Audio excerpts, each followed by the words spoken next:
কিন্তু তুমি আমার কবরের কাছে যেও মা, কবর থেকে আমি তোমাকে দেখলে শান্তি পাবো। ও কথা বলিস না জয়, ও কথা বলিস না।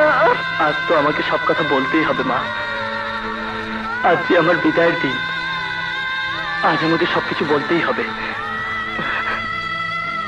মা, আজ তোমাকে একটা সত্যি কথা বলি, যে খুনটির জন্য আমার ফাঁসি হচ্ছে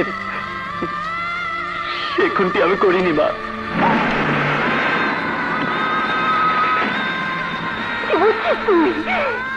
মৃত্যুর আগে কেউ মিথ্যে কথা বলে না মা, আমিও মিথ্যে কথা বলছি না। এই তোমাকে আমি স্পর্শ করে বলছি, সেই খুনটি আমি করিনি মা।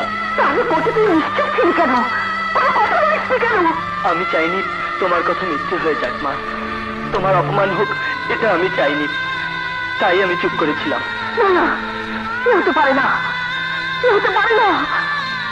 এই সত্যের জন্য আমি নিজের ছেলেকে কোরবানি দিতে চেয়েছি, সেই সত্য এত বড় মিথ্যে হতে পারে না, কিছুতেই হতে পারে না। আমি প্রমাণ করে দেবো সত্যের মিথ্যে নেই। আমি তোকে বাঁচাবো, আমি